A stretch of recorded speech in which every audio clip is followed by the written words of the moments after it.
Hey guys, Ash and Nicole here from Really Fit, and we decided that we would like to do a couple of vlogs going over some form with you guys. So what we're going to be focusing on today is lunges, because nothing makes us cringe more if we see you guys doing a lunge incorrectly. Not only because that means that you're not going to be getting the most out of your lunge, therefore you're not building as much muscle and burning as many calories, but more importantly because you're potentially hurting your knee joints, and then you will not be able to work out for a while, right? So for those of you that feel like you struggle a little bit with your lunges, we're going to go over a couple different ways to do them, just to ensure that you do them correctly, and then this way you can practice at home. Okay, so first we're going to start with a stationary lunge. So the biggest focus, and Nicole's going to go into a stationary lunge, and she's just holding it. So the biggest focus is the back leg, and this is where people make their biggest mistake, is that they don't bend and sink into this back leg enough. So right now Nicole's leg is perfectly bent 90 degrees in the back, and her back heel stays high.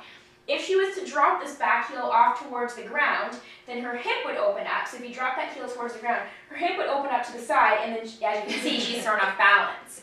Okay, so if you go back down into your lunge, this is the perfect lunge. So you should feel it equally in this thigh as well in that one. And then with your front knee, you want it, looks like it's a little bit more than it is, but if you look at it with this pant there, the knee is directly over top of the heel, which is perfect, and that's exactly what you want. So she's pushing down through her heel, okay, and then all the weight is going into the muscles and not into the front knee joint. So what does a bad lunge look like?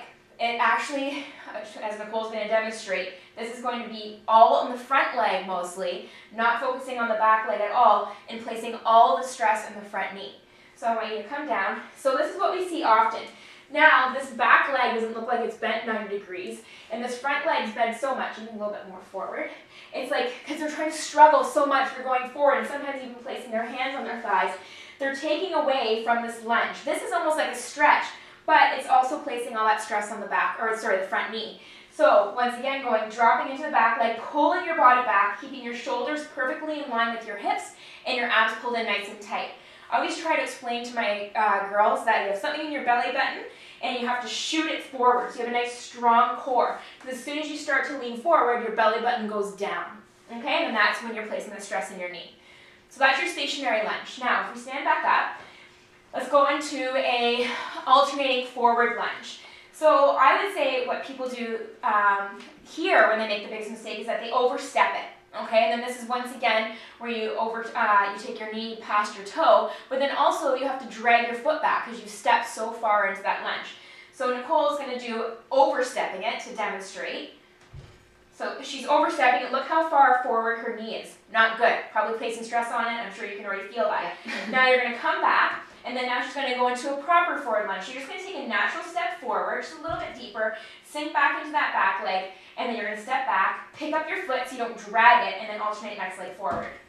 Perfect. And same thing, the same position as the stationary lunge. Both legs are bent 90 degrees, equally in the back leg, equally in the front leg. Okay, and then now, I'm just going to get you to move forward a little bit, and now going into your backwards lunge. So with your backwards lunge, I think people get a little bit anxious about where their body is going and if they're going to fall. But people have to learn to just trust themselves and fall into the back leg.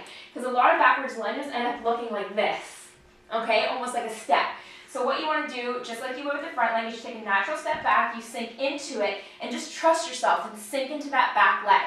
Okay, and then once again, shoulders are directly over top of the hips, back leg is bent perfectly 90 degrees, back heel's high. Okay, and then your laser beam's coming out of your stomach and it's pointing perfectly forward.